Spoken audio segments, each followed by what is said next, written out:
বলতে বাধ্য হচ্ছি যে তৃণমূল দলটা হচ্ছে একটা নোংরা ইতর শ্রেণীর জঘন্য একটা রাজনৈতিক দল। আরে রাজনীতি করতে গেলে লড়াই থাকবে, বিরোধিতা থাকবে, 100 বার থাকবে, কিন্তু তা বলে এরকম খুনের চেষ্টা, যেই রাজ্যে কিনা বিরোধী দলনেতা নিজেই সুরক্ষিত নয়, সাংবিধানিক পদাধিকারী বিরোধী দলনেতাই বাংলায় সুরক্ষিত নয়, মুখ্যমন্ত্রীর পরে স্থান যদি কারো থেকে থাকে সেটা হচ্ছে বিরোধী দলনেতা, তার ওপর প্রাণঘাতী হামলা। তাহলে আমি আপনি সাধারণ মানুষ আমাদের কি অবস্থাটা হবে সেটা একবার ভেবে দেখুন। 2021-এর বিধানসভার পরে তৃণমূল নেতারা যেরকম তাণ্ডব শুরু করেছিল, সেই তাণ্ডব এবারে এরা জেতার জন্য 2025 থেকে শুরু করে দিয়েছে।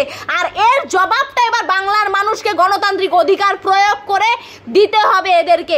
আমাদের বাংলায় এরকম হয় বিরোধী দলনেতার ওপর প্রাণঘাতী হামলা হয়। অন্যান্য রাজ্যতে কোনোদিনও শুনেছেন যে বিরোধী দলনেতার ওপর এরকম প্রাণঘাতী হামলা হয়? আরে রাজনীতি করছেন, রাজনীতির মতন করে করুন না, লড়াই করুন, বিরোধিতা করুন, 100 বার হবে লড়াই, কিন্তু এরকম প্রাণঘাতী হামলা কেন? এতদিন তো এই তৃণমূল দলকে দেখলে মানুষ চোর ডাকাত বলতো, আর এখন থেকে মানুষ এই তৃণমূল দলটাকে খুনি বলবে, খুনি।